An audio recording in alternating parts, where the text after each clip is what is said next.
কষ্ট কিনা? ঠান্ডার দিন একটা মানুষ ওযু করে মসজিদে গিয়ে হাজিরা দেয়, কি কষ্ট। আর তার এই ঘরের আরেকটা মানুষ আরামে লেপ কম্বল দিয়ে ঘুমাইতেছে, আর ওই লোকটা মালিকের ডাকে সারা দিন ঠান্ডা পানি দিয়ে ওযু করে শীতের মধ্যেই মসজিদে চলে আসছে। মসজিদে এসে জামাতের নামাজটা পড়ছে, কষ্ট হয়েছে কিনা? ওই দিন এই লোকটার চেহারাটা আলোকিত হয়ে যাবে। আল্লাহ বলেন লিসাইহা রাদিয়া, দুনিয়াতে যা নেক আমল করছে এই নেক আমলের প্রতিদানগুলো যখন তার সামনে ভাসতে থাকবে আর সে হাসতে থাকবে। সে বলবে হায়, কষ্ট করে যে নামাজটা আমি পড়েছিলাম, বন্ধু বান্ধবের আড্ডার মধ্যে থেকেও মসজিদের মিনার থেকে যখন আজানের আওয়াজ এসেছে কেউ আমাকে ধরে রাখতে পারে নাই, আমি সোজা চলে গেছি মসজিদে নামাজ পড়েছি।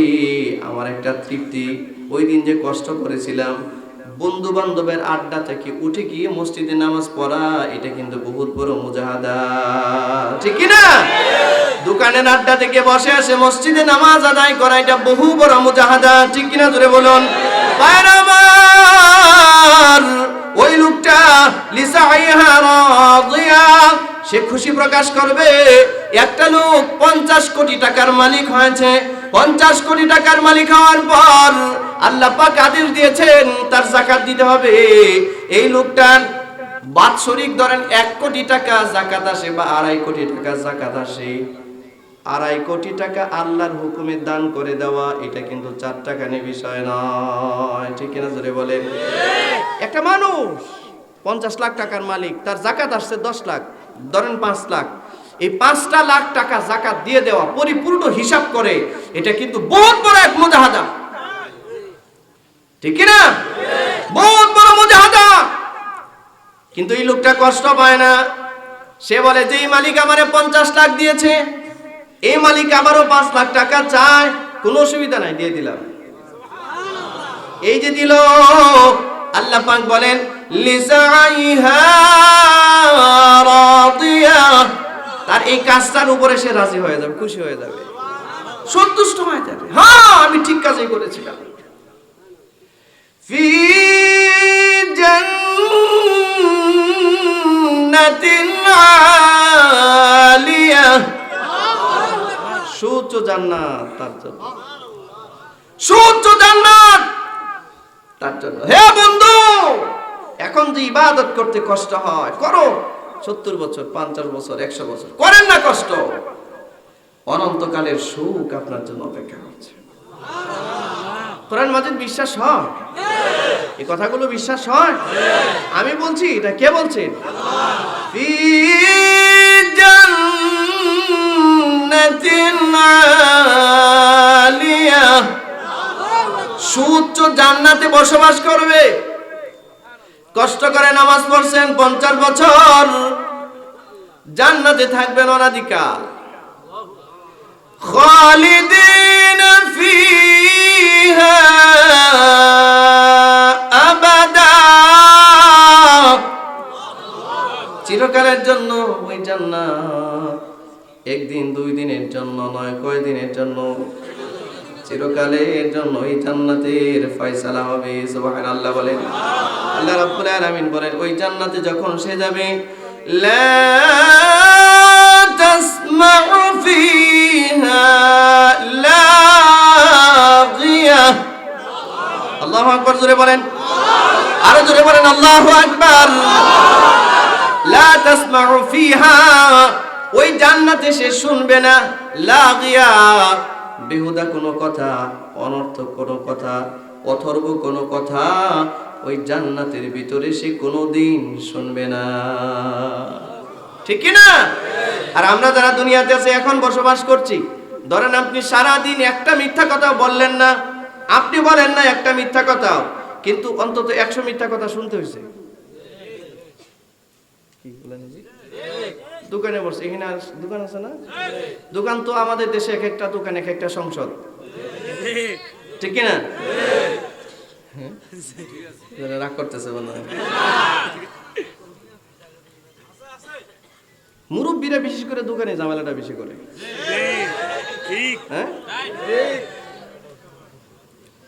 সেই 3টার সময় বসে, রাত্রে 8টা বা 9টার সময় দোকান থেকে উঠে একটা বিড়ি মুখের মধ্যে দিয়ে টাইনা টাইনা যায় বাড়ি। এরকম আদমি এলাকায় নাই? অন্য এলাকায় আরো বেশি। আপনাদের এলাকার মানুষ দিনদার। আচ্ছা চাচা, আপনি যে বিড়ি খান, ঠোঁট দুইটা কে দিছে? ঠোঁট দিছে কে? আচ্ছা ধরেন আপনার দুইটা ঠোঁট নাই, আপনি একটু বিড়ি খান তো, হাঁটতো না। হ্যাঁ, আচ্ছা ঠোঁট ছাড়া একটু বিড়ি খান, পারবে না? এটা সুন্দর ভাষা, হাত নয় এলাকার ভাষা, ঠিক আছে কিনা? আঞ্চলিক ভাষা। এটা আল্লাহ দেওয়া নিয়ামত, এটা কোনো না, এহানত না, এটা আল্লাহ দেওয়া নিয়ামত। প্রতি 17 মাইল পরে পরে, খুব আরেকটা তথ্য দিই, প্রতি ইমামে গাজালি রহমতুল্লাহ লিখেছেন এই কথাটা, যে প্রতিটা 17 মাইল পর পর, কত মাইল? 17 মাইল পর পর প্রতিটা মানুষের ভাষার পরিবর্তন আছে। পৃথিবীতে মানুষ খুঁজে বাইর করছে 400 ভাষা, 4000, কত ভাষা? 4000 ভাষা না কয় হাজার ভাষা আছে? হ্যাঁ, 8000 বেশি। আচ্ছা, 8000-এর বেশি ভাষা। তো ইমামে গাজালি লিখছেন যে প্রতি 17 মাইল পর পর এই যে আবহাওয়া আছে, আবহাওয়াটা চেঞ্জ হয়। আর মানুষের ভাষা আবহাওয়ার সাথে একটা সম্পৃক্ত বিষয়। আপনাদের হয়তো নোয়াখালী কুমিল্লা অঞ্চলে, এই নোয়াখালী কি জানি লক্ষ্মীপুর অঞ্চলে সবাই মনে করেন একরকম কথা বলেন, এক ভাষায় কথা বলেন। না, আপনি 17 মাইল পর পর যান, টানের মধ্যে একটু ব্যবধান আছে, হয় আধা আলিফ না হয় 1 আলিফ, একটু ব্যবধান আছে না? টানের মধ্যে একটু ব্যবধান আছে। আল্লাহু আকবার! এটা আল্লাহর দেওয়া নিয়ামত, ভাষা আল্লাহর দেওয়া নিয়ামত। 70টা বছর যে বিড়ি খাইছেন, ঠোঁটগুলো সারা একদিন একটু বিড়ি খাই দেন তো আপনি। তো এই 3টা ঘন্টা সময় যে বেহুদা দোকানে বসে রইলেন, কি কইলেন আপনি? আচ্ছা, একটা মানুষ একা কোথাও বসে থাকতে পারে? কথা বলা লাগে না? হয় বলতে হবে, না হয় দুটা থেকে একটা। আর এখন আলহামদুলিল্লাহ কেউ শুনতে চায় না, সবাই খালি বলতে চায়। দেখেন না, সব বন্ধ করে দিয়েও বলতে চায় সবাই। দোকানের মধ্যে বসে, অমুকের ছেলে, তো ছেলেদেরকে এলাকায় কি বলে আপনাদের ভাষায়? হুলা। হ্যাঁ, অমুকের হুলা গেছে। মেয়েদের কি বলে? মাইয়া। অমুকের হুলা, অমুকের মাইয়া ললে বাকছে। উনি অনেক বড় একটা খবর দিছে, বিশাল খবর, এটা বিবিসি নিউজে দেওয়ার মতো, ঠিক কিনা? অমুকের হুলা, অমুকের মাইয়া ললে বাকছে। উনি আর কোনো খবর পাইছে না, খবরটা ওখানে গিয়ে দিয়েছে। আর এই খবরটা দিয়া যে নিজের কি শান্তি, হাই রে শান্তি, কি একটা ভিতরে ছিল, এটা ভাই করলাম আর কি।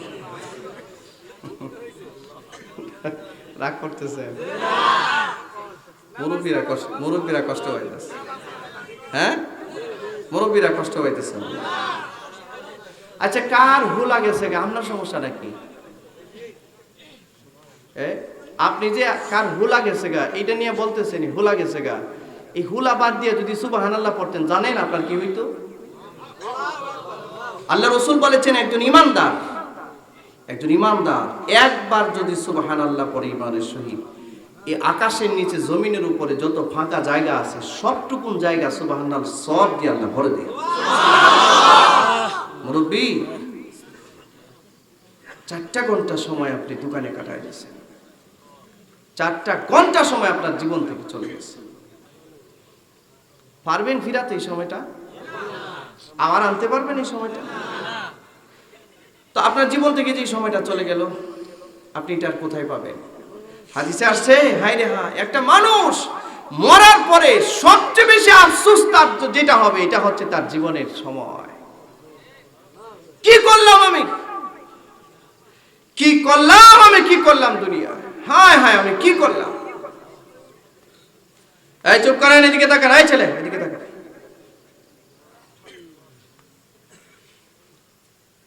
দোকানের মধ্যে বসে বসে বলতেছে, অমুকের ছেলে ভাগছে, অমুকের মেয়ে ভাগছে। আর মাশাআল্লাহ এখনকার মহিলা দুইজন এক কানে হইলে তো আর শয়তান আসার দরকারই পড়ে না। মহিলা দুইজন যদি এক কানে হয়, মাঝখানে আর শয়তান আসার দরকার পড়ে না। আমি আবার সব মহিলারে বলছি না, কিন্তু আবার আল্লাহওয়ালা মহিলাও আছে যে আল্লাহ এবং তার রাসূলের কথা ছাড়া ভিন্ন কোনো কথা শুনতেই পারে না, বলেও না, শুনেও না, ঠিক কি না? এরকম নেককার মার ঘর থেকেই তো আব্দুল কাদের জিলানী তৈরি হয়। এরকম মার পেট থেকেই শাহ ওয়ালিউল্লাহ মুহাদ্দিসে দেহলভীর জন্ম হয়। এরকম মার পেট থেকেই শাহজালালের জন্ম হয়।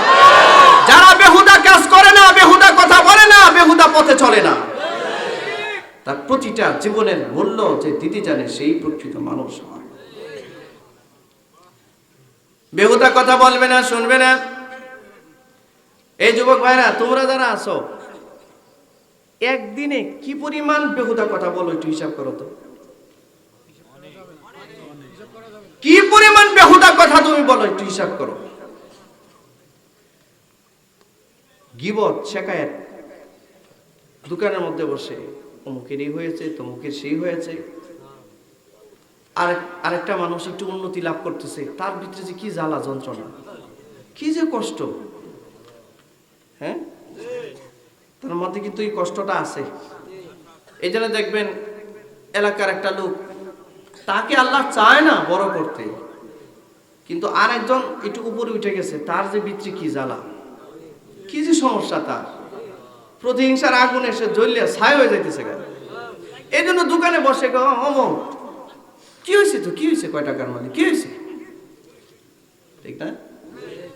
ওই লোক কিন্তু জানেও না যে সে তারে নিয়ে সমালোচনা করতেছে। আচ্ছা, আপনি কোন কাজে তারে নিয়ে সমালোচনা করতেছেন? আপনার তো আত্মসমালোচনা করা উচিত। আমি কি, আমার কি করা উচিত? আজকে বেহুদা কথাবার্তা শুনতে শুনতে আমাদের কান অপবিত্র হয়ে গেছে, আমাদের হৃদয় অপবিত্র হয়ে গেছে। এখন গীবত না করলে আর মজা লাগে না। ভাত খায় বাড়িতে, পান একটা মুখের মধ্যে নিয়ে চাবাইতে চাবাইতে দোকানে যায়, দোকানে খাওয়া হয়েছে তো এখন গিয়ে তো তার ডিউটিটা পালন করা লাগবে। ডিউটি কি?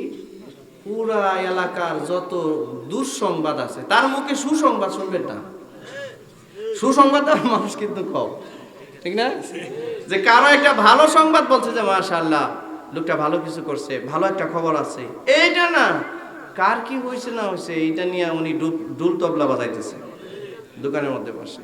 রাগ করছেন? কষ্ট পাইছেন? বাদ দেন এগুলো, বাদ দেন এগুলো, বাদ দেন। আল্লাহ পাক বলছেন লা তাসমাউ ফিহা লাগিয়া। এই জান্নাতি লোকটা জান্নাতে যখন যাবে ওখানে কোনো বেহুদা কথা শুনবে না,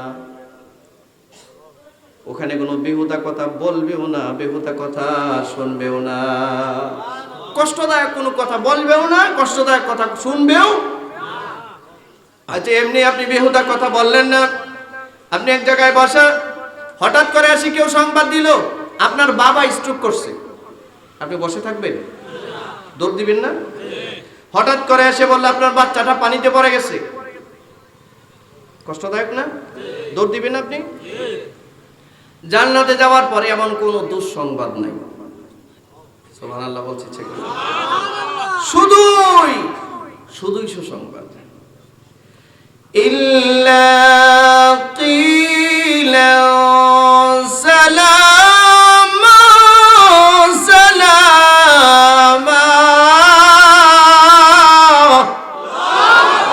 জান্নাতের মধ্যে মানুষ শুধু শুনবে শান্তি শান্তি। একজন জান্নাতি আর একজন জান্নাতীর সাথে দেখা হয়, বলে আসসালামু আলাইকুম ওয়া রাহমাতুল্লাহ। একজন জান্নাতি আর একজন জান্নাতীর সাথে দেখা হয়, আসসালামু আলাইকুম ওয়া রাহমাতুল্লাহ। শুধু মুখে হাসি, শুধু মুখে হাসি, বেহুদা কোনো কথা নাই, অনর্থক কোনো কথা নাই, শুধু হাসি। আর জান্নাতে যাওয়ার সাথে সাথে আল্লাহ রাব্বুল আলামিন নিজেও জান্নাতীদেরকে সালাম দিয়ে দিবে। সূরা ইয়াসিন আল্লাহ পাক বলেন সালামু কাওলাম মির রাব্বির রাহিম। সালামু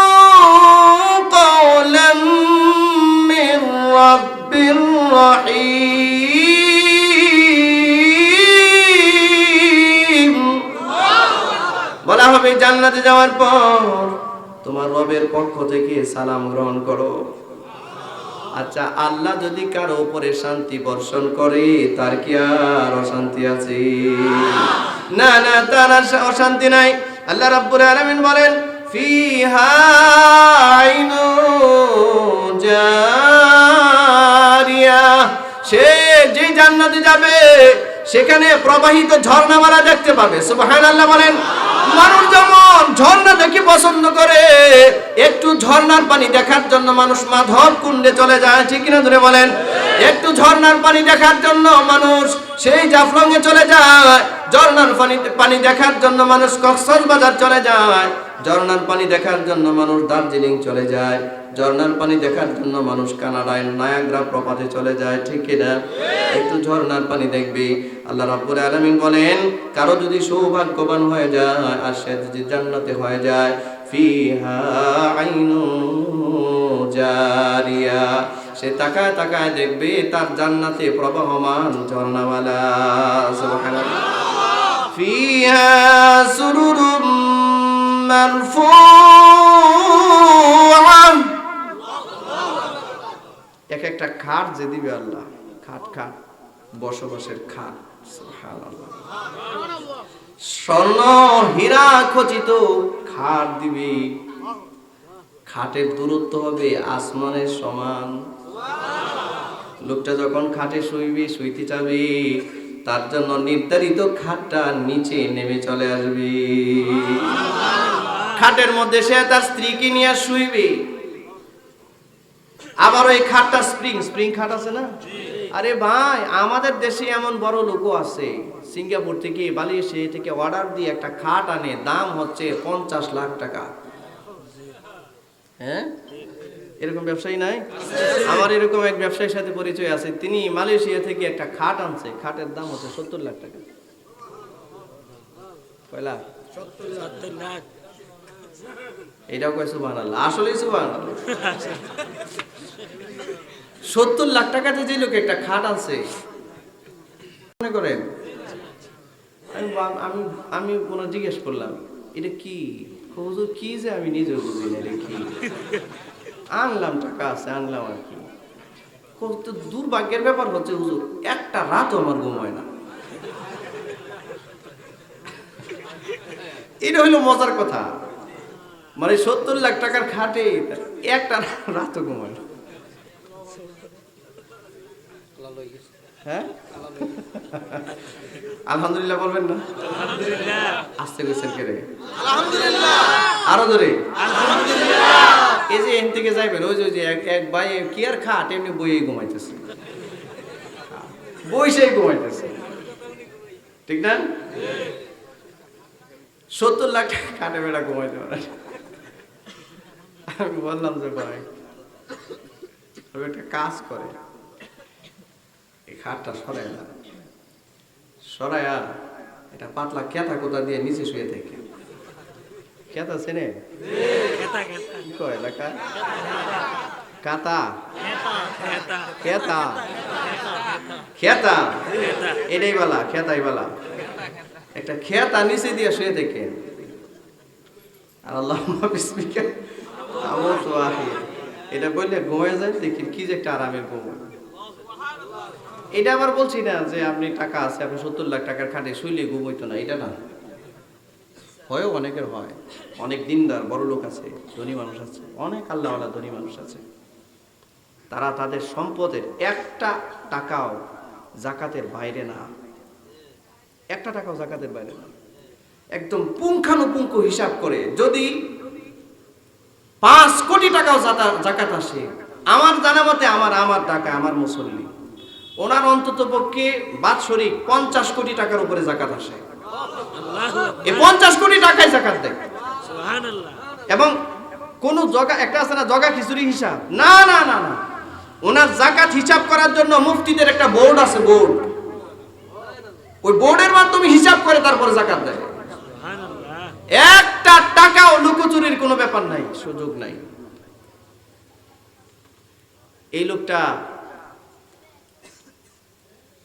আল্লাহ তাআলা তাকে নেক হায়াত দান করুন, আমিন। আরো সম্পদ তাকে বাড়ায় দিন, আর এমন বাড়া বাড়তেছে, কমে না। আপনি কি মনে করেন 50 কোটি টাকা জাকাত আপনি পাবেন কি ভাবতেছেন? 50 কোটি টাকা এই বছর দেয়, পরের বছর দেখে যে আরো 500 কোটি এসে পড়ছে। কি মার্বেল ফ্যাক্টরি, এই ফ্যাক্টরি, ওই ফ্যাক্টরি, বাংলাদেশে ফ্যাক্টরি, দুবাই ফ্যাক্টরি, কাতারে ফ্যাক্টরি। ওই যে মার্বেল আছে, মার্বেল পাথর, মার্বেল পাথরের ফ্যাক্টরি, চায়নায় ফ্যাক্টরি, বাংলাদেশি এতে বাড়ি, ফরিদগঞ্জ বাড়ি, এই যে চাঁদপুর ফরিদগঞ্জ বাড়ি। কোটি কোটি টাকার মালিক, হাজার হাজার কোটি টাকার মালিক, পরিপূর্ণ সম্পদের জাকাত। আলহামদুলিল্লাহ। ভাইরা, আমাদের দেশের মানুষগুলো যদি, বড় লোকরা যদি জাকাত দিত, আমাদের দেশে গরিব থাকতো না, ঠিক না? গরিব থাকতো না। যাই হোক, যে কথা বলতেছিলাম, ফিহা সুরুরুম মারফুআ, তার জন্য একটা খাট বানাবে, খাট, আল্লাহ খাট, এটা স্বর্ণ খচিত, হীরা খচিত। খাটটার মধ্যে যখন শুইবে, এই খাট নিয়ে উপরে উঠে যাবে, আবার সারা জান্নাতে ঘুরবে তাকে নিয়ে। অনেকে হয়তো ভাবতেছেন, হুজুর এত উঁচাই উঠবে, যদি পড়ে যায়। আছে না, অনেকে ভাবতেছে যে এত উঁচাই উঠে যায়, যদি গরান দিয়ে বউ হয়ে পড়ে যায়, আমার কি হবে, আমার বউয়ের কি হবে? না না না না, আপনি যে এত দামি খাট আপনারা দিবে, এটা মনে করেন পড়ে যাবে লাগে দিব আল্লাহ? হ্যাঁ, আপনি যেন আরামে থাকতে পারেন, এই সিস্টেম করেই দিবে ইনশাআল্লাহ। বাকিটা টেনশন করেন না। সুবহানাল্লাহ। ওই জান্নাতের মধ্যে যাওয়ার পর অনেক লম্বা আলোচনা, আমি সংক্ষিপ্ত করে দিচ্ছি। জান্নাতে যাওয়ার পর সাজারায়ে তুবা নামে একটা গাছ আছে। গাছ কি গাছ বলেন? সাজারায়ে তুবা, তুবা নামে একটা গাছ আছে। হাদিসের মধ্যে আসছে, এই সাজারায়ে তুবার নিচে আল্লাহ পাক একটা কনফারেন্সের আয়োজন করবে। আল্লাহ তাআলা একটা এরকম সম্মেলনের আয়োজন করবে, জান্নাতীদেরকে সম্বর্ধনা দিবেন আল্লাহ। সেই যুবক ভাই শুনুন, এটা হচ্ছে পয়েন্ট। সাজারায়ে তওবার নিচে আল্লাহ তাআলা সম্মেলন আয়োজন করবেন। নবীরা কিতাব থেকে তেলাওয়াত করবেন, আমাদের নবীও তেলাওয়াত করবেন। ওই দিন জান্নাতি যারা আছে, জান্নাতের ভিতরে ওই সাজারায়ে তওবার নিচে অংশগ্রহণ করবে এইভাবে। তবে সবাই নয়, সবাই নয়। কোরআনের সাথে যার সম্পর্ক ছিল না, কোরআন যে বুঝতো না, কোরআনের আইন যে মানত না, কোরআনের আইনের প্রতি যার শ্রদ্ধাবোধ ছিল না, এই লোকটা কখনোই সাজারায়ে তওবার ওই সম্মেলনে অংশগ্রহণ করতে পারবে না। সে পারবে না। এখানে আইডি কার্ড থাকবে, এই যে স্বেচ্ছাসেবকদের আইডি কার্ড আছে না, ফেরেশতাদেরকে ওই সাজারায়ে তওবার চতুর্দিক দিয়ে এরকম জান্নাতের মধ্যে পরিবেষ্টন করে দেওয়া হবে। একটা মেইন গেট থাকবে, ওই গেটের মধ্যে ফেরেশতারা দায়িত্ব পালন করবে। জান্নাতীদেরকে যখন আল্লাহ তাআলা আদেশ করবেন, তোমরা সাজারায়ে তওবার নিচে আসো, ইসরাফিলকে আল্লাহ পাক আদেশ করবেন, ইসরাফিল তুমি তো সারা দুনিয়া ফুৎকার দিয়া ভেঙে দিছো, আজকে একটা ডাক দাও, সমস্ত জান্নাতীদেরকে বলো তারা যেন সাজারায়ে তওবার নিচে একত্রিত হয়। সুবহানাল্লাহ। সাজারায়ে তওবার নিচে যেন আসে। হযরত ইসরাফিল ওই দিন ডাক দিবে, সমস্ত জান্নাতীরা সাজারায়ে তওবার নিচে আসা শুরু করবে। পিঁপড়া যেমন আসে, এই ছেলে, আরে বাবা এই বসো না, হয়ে যাও, আরে এদিকে বসো, এদিকে এদিকে এদিকে, এই দুইজনটা দুই জায়গায় দিয়ে দেন তো, এদিকে তুমি এদিকে যাও, ও হয়নি তো আর কাদম, ঠিক আছে বসো, যার যার মতো বসো, কথা বললো না বাবা, হ্যাঁ ঠিক আছে।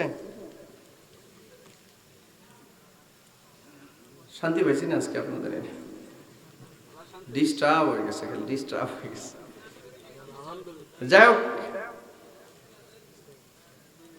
সাজারায়ে তওবার নিচে পিঁপড়ার মতো দল বেঁধে বেঁধে জান্নাতীরা আসতে থাকবে। তো গেটের সামনে আসলে ফেরেশতা বলবে, এই দাঁড়ান, জান্নাতে হইলে যে ঢুকতে পারবে ওই সম্মেলনে, বিষয়টা ওই রকম। আচ্ছা, প্রধানমন্ত্রীর দল তো সবাই করে, করে কিনা? যখন যে প্রধানমন্ত্রী আসে, সবারই তো একটা দল আছে। তো প্রধানমন্ত্রীর কাছে যে যখন মন চায় তখনই যেতে পারে নাকি একটা প্রসেসিং যেতে পারে না?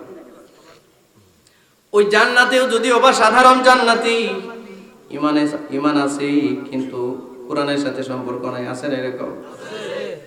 এই লোকটা যখন জান্নাতের দিকে এই সাজারে তুবার নিচে সম্মেলনে অংশগ্রহণ করার জন্য যাবে, ফেরেশতা বলবে দাঁড়ান, কোরআনের সাথে আপনার কি কি সম্পর্ক ছিল কন্ত দিই, ইন্টারভিউ নিবি, ইন্টারভিউ। কোরআন পড়ছেন দুনিয়াতে কোনোদিন? ফেরেশতা জিজ্ঞেস করবে। এই ইম্পর্টেন্ট একটা বিষয়, হাদিস বলছি, আল্লাহর কালামের সাথে আপনার জীবনের বাস্তবায়ন কি ছিল আমাকে বলেন।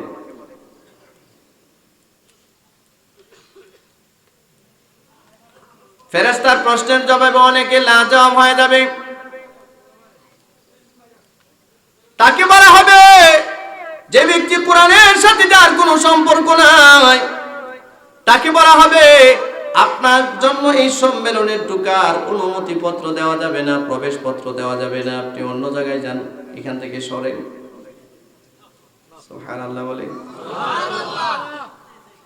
এখান থেকে সরেন, আপনাকে এই সম্মেলনে অনুমতির জন্য প্রবেশ পত্র দেওয়া যাবে না। আল্লাহ নিষেধ করে দিয়েছেন এই সম্মেলনটা তাদের জন্য যে সমস্ত উম্মতে মুসলিমা কোরআনের সাথে সম্পর্ক ছিল, কোরআন তেলাওয়াত করত, কোরআন অনুসন্ধান করত, রিসার্চ করত, স্টাডি করত এবং কোরআনে যা বলা হয়েছে এই অনুযায়ী তার জীবন চালাতো। কোরআনের আইনের প্রতি ছিল তার শতভাগ শ্রদ্ধা, ঠিক কিনা ধরে বলেন? কোরআনের আইন, একটা চোর চুরি করেছে, কি করো সবাই বলেন? চোরের কি হাত কাটা আছে? আমাদের দেশে আছে? আমাদের দেশে কেউ চুরি করলে হ্যাঁ আরো বড় চুরি সুযোগ করে দেওয়া হয়। ওটা ছোট চুরি করবে কিন্তু বড় চুরি কর, আর ছোট চুরি করে আসলে মজা মনে হয়, বড় চুরি এরা বড় চুর বানায় দেয়। একটা শেষকা চুর যদি পুলিশ ধরে নিয়ে এটা জেলখানায় নেয়, হ্যাঁ যখন বাইরে হয় তখন পাকা পুক্ত নিয়ত করে বাইরে যে আমি একজন মানসম্মত চোর হব। এখন তো শেষকা চোর, শেষকা বুঝেন? মানে মোবাইল নিয়ে জায়গা চুরি করে, জুতা নিয়ে জায়গা চুরি করে, ঠিক না? এ জাতীয় চোর আর কি। এরা যখন দৈরে কোন রকম নেই তখন হে নিয়ত করে যে এখন আর মোবাইল চুরি করবো না, এখন একদম পাক্কা চুর হইব। এখন বড় লোকদের গেট ভাঙিয়া গাড়ি চুরি করবো, গাড়ি আছে এরকম। কোন দিকে যে যাইতাছি আজকে শুনতেছে? আমি কিন্তু সাধারণত আমার বয়ানে আমি এইসব কথা বলি না। আমার আলোচনা যারা আপনারা শুনে না, আমার আলোচনা কিন্তু একটা ধারাবাহিকতা আছে। আমি ফালতু কথা বলি না, কোরআন সুন্নাহর বাইরে কোনো কথা বলার চেষ্টা করি না এবং এটা আমি পছন্দ করি না। কোরআন অনুযায়ী জীবনটা সাজায়েন, রাজি আছেন ইনশাআল্লাহ? আচ্ছা, চুরি করলে আল্লাহর বিধান হচ্ছে ফাকতাউ আইদিয়াহুমা, এর হাত দুইটা কি করো? কাটো কাটো।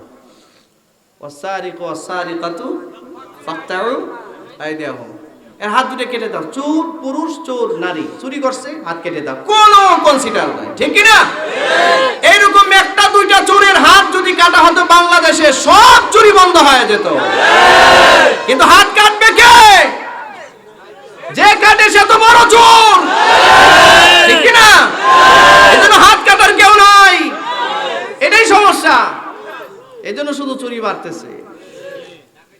না হয় বাংলাদেশে যতটুকু সম্পদ আছে, যতটুকু যা আছে, এতটুকু সম্পদের সুষম বন্টন আমার দেশে যদি থাকতো, বাংলাদেশ আরো 50 বছর আগে এটা সিঙ্গাপুরের চেয়ে আরো উন্নত রাষ্ট্র হতো, ঠিক কিনা? 50 বছর আগে এটা সিঙ্গাপুরের চেয়ে উন্নত রাষ্ট্র হতো। এই দেশের মানুষ পরিশ্রম করতে জানে, এই দেশের মানুষ শ্রম দিতে জানে। এই যে গোটা ইউরোপ, আমেরিকা, মিডল ইস্টে বাংলাদেশের লাখ লাখ কোটি কোটি মানুষ শ্রম দিয়ে বাংলাদেশে রেমিটেন্স পাঠাচ্ছে, আর আমরা সেই রেমিটেন্স দিয়ে বাবুগিরি করতেছি, ঠিক না? আপনি জানেন না একজন প্রবাসী কি কষ্ট করে সেখানে? আপনি জানেন না? আপনি জানেন না একজন প্রবাসী কি কষ্ট করে সেখানে? কারো একটা ছেলে, কারো একটা ভাই বিদেশ আছে, যখন যেটা মন চায় এটাই চায়েন না, যেটা মন চায় এটাই চায়েন না।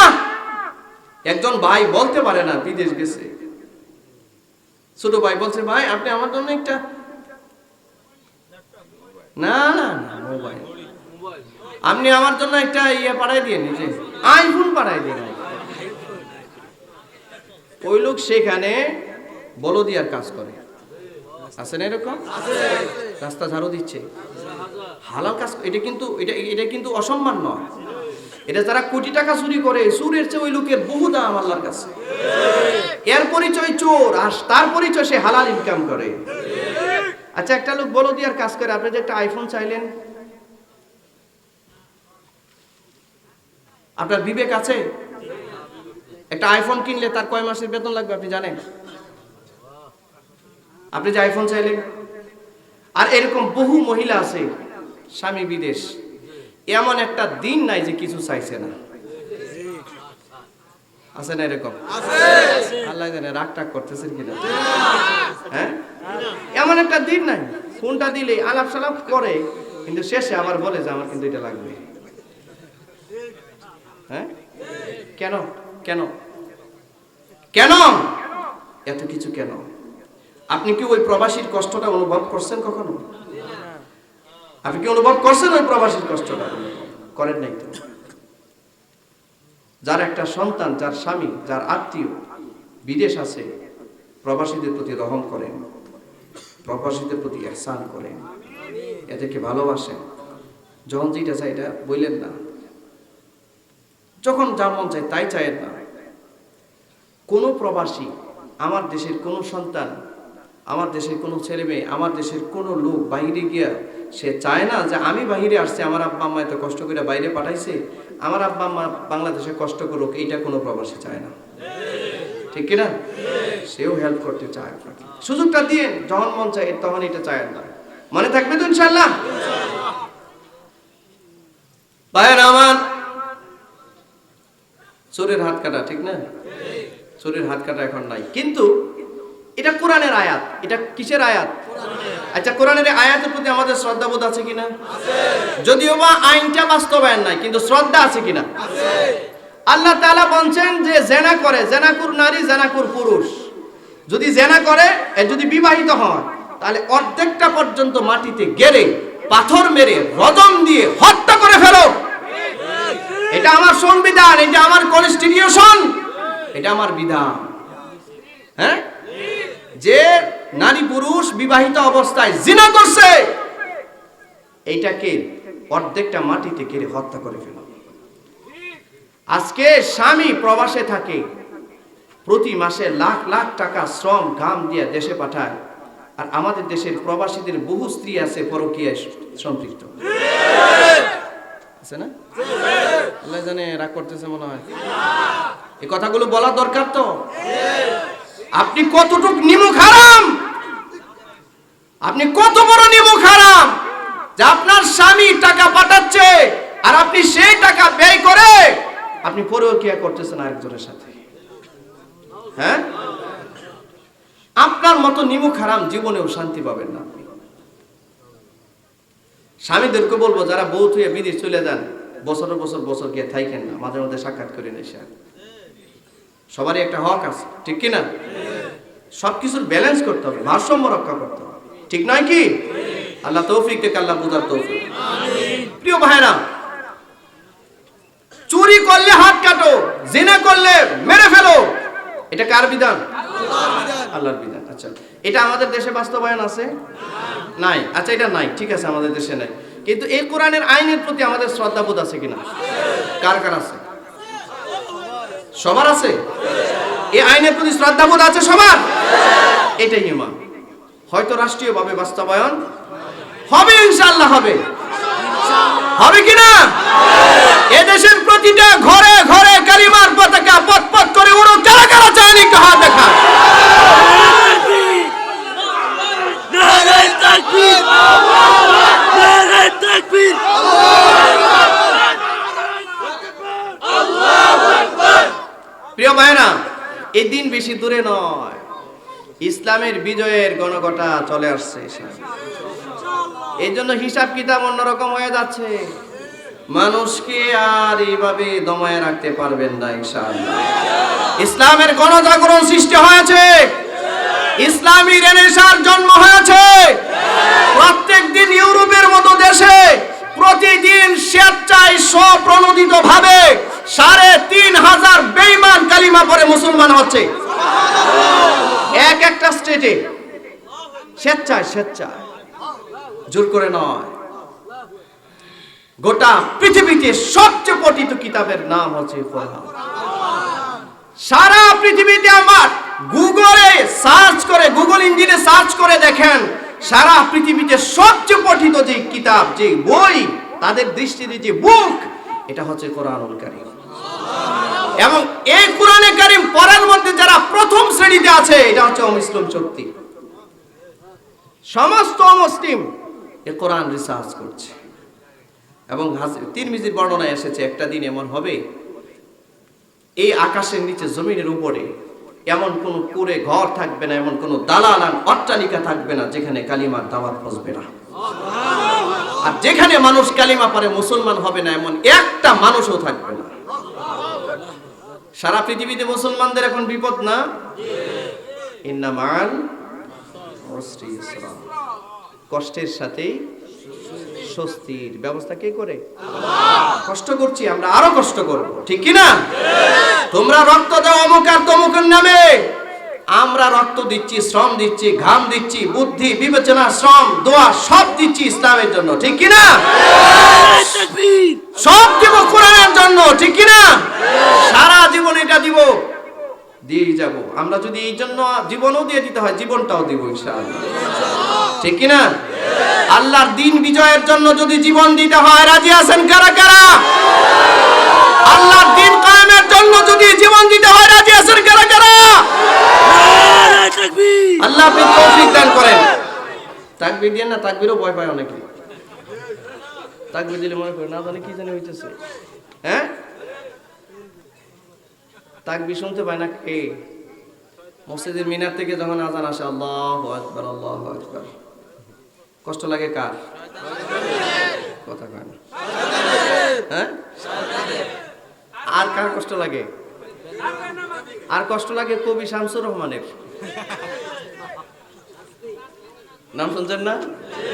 হ্যাঁ, কবি শামসুর রহমান কি বলছিল? বলছিল যে এই মসজিদের আজানের আওয়াজটা যখন আমার কানে আসে, মনে হয় বেশ্যা খদ্দের আমার ডাকতেছে।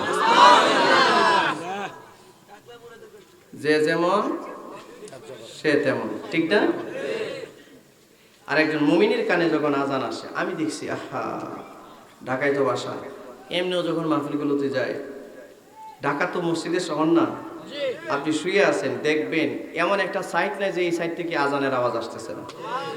কি আজান আর কি মধুর কণ্ঠ! গোটা পৃথিবীতে আজানের মতো এত সুমিষ্ট কণ্ঠ আর নাই। আল্লাহু আকবার! 24 ঘন্টার মধ্যে একটা সেকেন্ড বাকি নাই যে এই মুহূর্তে আজান পৃথিবীতে হচ্ছে না, আর শয়তান দৌড়াইতেছে না। আজান হইলে দৌড়ায় কে? সুস্থ ভাবে না কিভাবে দৌড়ায়? বাকিটা আমি বললাম না, আপনারা সবাই জানেন কেমনে দৌড়ায়। হ্যাঁ, মিয়া বেউসে এটা, হ্যাঁ, আপনার বাতাস ছাড়তে ছাড়তে দৌড়ায়। সোজা কথা যেটা বুঝছেন, দৌড়ায়। শয়তান যখন রাস্তা খুঁজে না পায়, দৌড়াই গিয়া কুকুরের উপরে পড়ে। আপনারা দেখবেন আজান হইলে কিন্তু কুকুর চিৎকার করে, এটা জানেন? আজান হইলে কুকুর চিৎকার করে কেন, এটা তো জানেন না বলা হয়। আজান হইলে কুকুর চিৎকার করার কারণ হইল, ইমামে গাজালি রহমাতুল্লাহ আলাইহি লিখেছেন, শয়তান দৌড়ায় যখন গিয়া শেষ সীমানায় পৌঁছতে পারে না, শয়তান দৌড়ায় গিয়া যখন শেষ সীমানায় পৌঁছতে পারে না, কুকুরের উপরে পড়ে। আর কুকুর ভয় পায়, চিৎকার করতে থাকে। কথা বুঝতে পারছেন? এই তো তাকবীর শুনলে আবার অনেকের অসুবিধা হয়, ঠিক না? কোরআনের প্রতি আমাদের সমর্থন আছে কিনা? কোরআনের আইনের প্রতি সমর্থন আছে কিনা? আইন বাস্তবায়ন হোক আর না হোক, আজকে হয় নাই, হয়তো কয়েকদিন পরে হবে, ঠিক কিনা বলেন? ইনশাআল্লাহ বলেন, আরো জোরে বলেন ইনশাআল্লাহ। কোরআনের আইন বাস্তবায়ন হোক, আল্লাহ আমরা যেন দেখে যেতে পারি। কোরআনের সমাজ যদি গঠন হয় তাহলে এই সমাজে ধর্ষণ থাকবে না। কোরআনের সমাজ গঠন হলে এই সমাজে চুরি থাকবে না। কোরআনের সমাজ গঠন হলে এই সমাজের মধ্যে জেনা থাকবে না। কোরআনের সমাজ গঠন হলে এই সমাজে দুর্নীতি থাকবে না। কোরআনের সমাজ গঠন হলে এই সমাজে ভোট চোর থাকবে না। কিনা জোরে বলেন। আমার এই জন্য গোটা দেশবাসীর জন্য, গোটা সমাজবাসীর জন্য আল্লাহ সুবহানাহু ওয়া তাআলার বিধান, কোরআনের আইন চাই। ভাইরা আমার, ওই ফেরেশতা বলবে, ও আল্লাহর গোলাম, তুমি যে জান্নাতে আসছো, যদিও ঈমানদার, জান্নাতে যে আসছো, কোরআনের আইন কতটুকু তুমি পরিপালন করেছো দুনিয়ায়? কোরআনের আইন কতটুকু মেনেছো? কতটুকু কোরআনের অনুযায়ী তুমি চলাফেরা করেছো? অনেকে লাজবাব হয়ে যাবে। যে লোকটা জান্নাতের দরজায় যাবে, আর ফেরেশতা যখন জিজ্ঞাসা করবে কোরআনের আইন কতটুকু বাস্তবায়ন করেছো, সে তো বলবে আইন তো দূরের কথা, আমি তো বিসমিল্লাহ উঠায়া দিম ওই কথা বলছিলাম, বিসমিল্লাহ রাখবো না, না বিসমিল্লাহ রাখবো না, আমি বরঞ্চ এটা বলেছিলাম। আহা, কোরআনের কোন আইন যদি কেউ মানতে না পারে, এটা তার জন্য গুনাহ, এটা তার জন্য ব্যর্থতা। কিন্তু কোরআনের কোন আয়াতের ব্যাপারে কেউ যদি এই ধরনের কথা বলে, এটা চরম মূর্খতা, ঠিক না? চরম জাহিলিয়াত। ফেরেশতারা একজন একজন করে ওই কনফারেন্সের মধ্যে প্রবেশ করাবে। যারা কোরআন অনুযায়ী জীবন চালিয়েছে, কোরআন অনুযায়ী ব্যক্তিগত জীবন গঠন করেছে, কোরআন অনুযায়ী পারিবারিক জীবন গঠন করেছে, কোরআন অনুযায়ী তার সামাজিক জীবন গঠন করেছে, কোরআন অনুযায়ী তার রাষ্ট্রীয় জীবন গঠন করেছে, এইরকম ভাবে যারা কোরআনের জন্য মায়া লাগছে, মায়া, যদিও বা কোরআনের আইন এখন আমার সমাজে নাই, কিন্তু কোরআনের আইনটা যেন বাস্তবায়ন হয়, এই জন্য হৃদয়ের মধ্যে একটা টান আছে কিনা? সবাই কিন্তু চেষ্টা করি, ঠিক কিনা ভাই জুড়ে বলেন? অথচ এই যে টানটা আপনার কোরআনের প্রতি আছে, এই টানের কারণে ইনশাআল্লাহ আপনি সেদিন ওই সম্মেলনে অংশগ্রহণ করতে পারবেন। ওই সম্মেলনে লোকজন ঢুকবে, সমস্ত নবীরা এরকম অতিথিদের আসনে থাকবেন, এইভাবে এইভাবে সমস্ত নবীরা অতিথিদের আসনে থাকবেন। আর সমস্ত জান্নাতি, উঁচু মানের জান্নাতি যারা, তারা ভিভিআইপি ক্লাসে সামনে থাকবেন, এরপরে ভিআইপি, এরপরে সিআইপি, এরপরে সাধারণ জান্নাতি। এই কোরআন যারা পড়েছে, কোরআন অনুযায়ী যারা জীবন চালিয়েছে, কোরআনের সংবিধান যারা সমর্থন করেছে, কোরআনের সাথে যাদের সম্পর্ক ছিল, এই মানুষগুলো, এরপরে আগের যে আসমানি কিতাবগুলো আছে, এই আসমানি কিতাবের সাথে যাদের সম্পর্ক ছিল, যেমন তাওরাত, ইনজিল, জাবুর, এই সমস্ত কিতাবের সাথে যাদের সম্পর্ক ছিল, আসমানি সহিফাগুলোর সাথে যাদের সম্পর্ক ছিল, এই মানুষগুলোকে সেই সম্মেলনে প্রবেশের অধিকার দেওয়া হবে।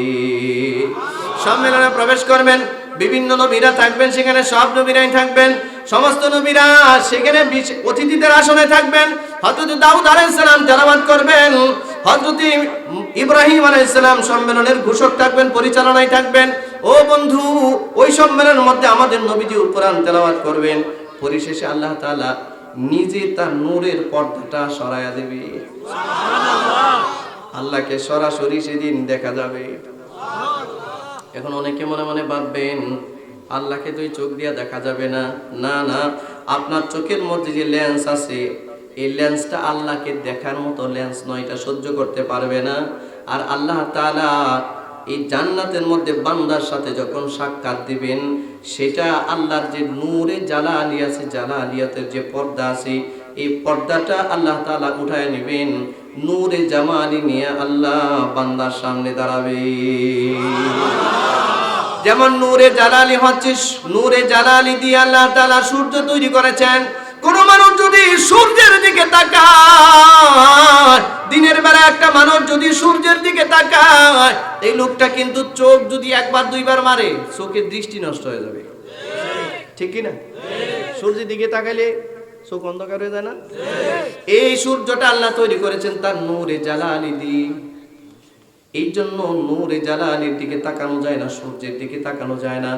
আর রাতের বেলা আকাশে যখন চন্দ্র ওঠে, এই চন্দ্রটা আল্লাহ তৈরি করেছেন, সৃষ্টি করেছেন আল্লাহর নূরে জামালি দিয়ে। এই জন্য চন্দ্রের দিকে তাকাইতে কষ্ট হয়, বরঞ্চ চন্দ্রের ভিতরে যে ছোটবেলায় শুনতাম যে বুড়ি সুতা ছাড়তেছে, এই হইতেছে সেই হইতেছে, সব কিন্তু দেখা যায়, ঠিক না? এখন তো আবার চন্দ্রের মধ্যে অনেক গন্ডপিটও দেখা যায়। মুসিবতের শেষ নাই, ঠিক কিনা? যে যেমন কল্পনা করে। চন্দ্রটা নূরে জামালি দ্বারা তৈরি, এই জন্য চন্দ্রের দিকে তাকাইতে মানুষের কোনো অসুবিধা হয় না। চন্দ্রের দিকে তাকাইতে যেমন অসুবিধা হয় না, পরকালে এইরকম জান্নাতের ভিতরে আল্লাহ তাআলা যখন নূরে জামালি নিয়ে প্রকাশ করবেন নিজেকে, আল্লাহ সুবহানাহু ওয়া তাআলার চেহারা দিকে তাকাইতে অসুবিধা হবে না। আর আল্লাহ তাআলা নিজের কণ্ঠে সেখানে তেলাওয়াত শুরু করবেন, আনার রহমান।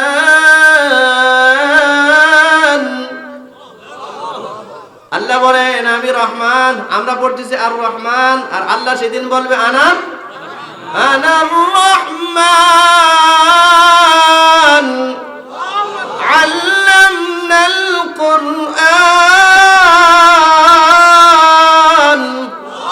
আল্লাহ তাআলা যখন তেলাওয়াত করবে, হায়রে কিসের দাউদ নবীর কণ্ঠ, কিসের হযরতে মুহাম্মদ সাল্লাল্লাহু আলাইহি ওয়াসাল্লামের কণ্ঠ। আল্লাহ পাকের পবিত্র জবানের কোরআনের তেলাওয়াত শুনে মানুষগুলো জান্নাতের এই সাদারায়ে তুবার নিচে বেহুশ হবে, 50 বছর চলে যাবে, হুঁশ থাকবে না। 50 বছর